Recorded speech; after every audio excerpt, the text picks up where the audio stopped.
It's a good hitting team. I think if you make pitches, then we didn't do a good job of that the other day.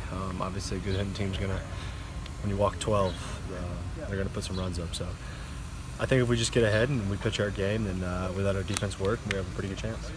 It's something Jared talked about last night after his game, that he really thought he needed to go deep into the game with you guys being a little bit shorthanded in the bullpen. Is that something that kind of carries over to you? Yeah, definitely. I mean, when you have a game where a starter goes down early, whether it's injury or just is not hit, is just not their day, they're out of the game early.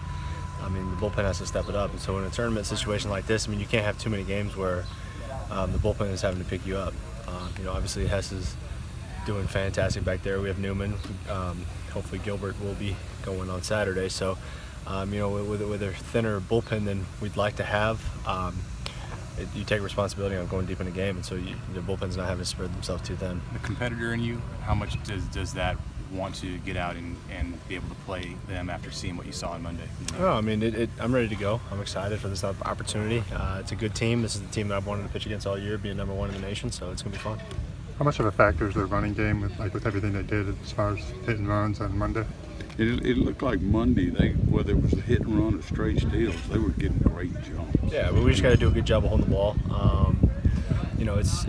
When a team is doing that, you just got to hold the ball, vary your looks, vary your holds, and different things, and give Pap a chance. We got one of the best throwing catchers in the country, so if we give him a chance, good things are going to happen.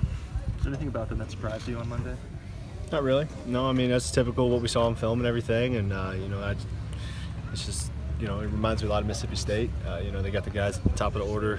We get them on for 3 through 5, and so just got to make sure we're keeping the guys in the bottom of the order off the base so they can't do damage at the top of the order. You guys got to an early lead last night, which was different from the first two games. Did you feel like that's what loosened you up, or you came into the game as looser in the dugout? Oh, I mean, we were ready. It's just baseball here. So, but whenever you can get off yourself to a good lead, it's always nice. You settle into a little groove. Pitcher can go out there, just throw some zeros up, and not having to worry about the offense picking themselves up. So, an early lead's always nice as a pitcher. The way that Oregon State was able to draw walks in the first game, was that something they do, or is it as simple as you guys just? We weren't throwing the ball over the plate. The Pac-12 teams, tend to take a little more pitches, but when you're attacking the zone, you're ahead a lot. Like Jared was yesterday, it forces a team like that to swing.